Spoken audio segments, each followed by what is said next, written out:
Imagine a world turned completely upside down, where borders vanished, kings were exiled, and a single powerful figure redrew the map of an entire continent.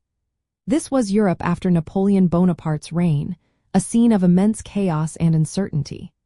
The great powers needed a way to put things back together, to stabilize a continent weary from decades of warfare, and to restore some semblance of the old order. But how would they achieve this monumental task, and what would it mean for the future? The Congress of Vienna profoundly impacted restoration by largely reinstating the monarchical order and territorial boundaries that existed before the French Revolution and the Napoleonic Wars. This wasn't just about turning back the clock.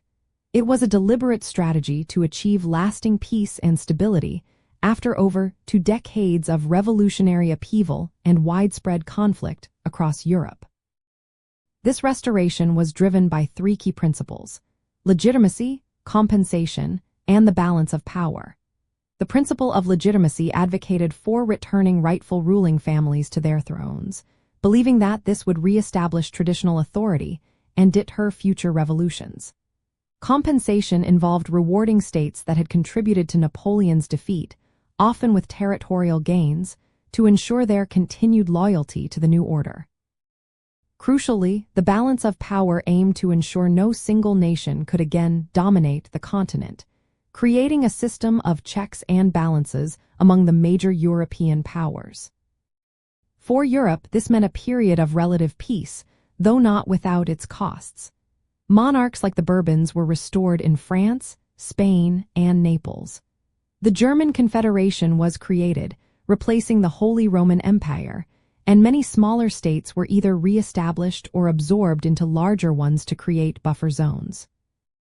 This process effectively redrew the map of Europe, aiming to suppress liberal and nationalist movements that had been ignited by the French Revolution, viewing them as threats to stability. An interesting nuance of the Congress was the concept of the Concert of Europe, a system of regular diplomatic meetings among the great powers. This wasn't explicitly outlined in the final act, but it emerged from the spirit of cooperation fostered in Vienna. This informal alliance allowed major European powers like Austria, Great Britain, Prussia, Russia, and eventually France to collectively address future threats to the established order, serving as a kind of early international security council to prevent another major war. Ultimately, the Congress of Vienna served as a pivotal moment, shaping the 19th century by prioritizing conservative stability and dynastic rule over popular sovereignty and national self-determination.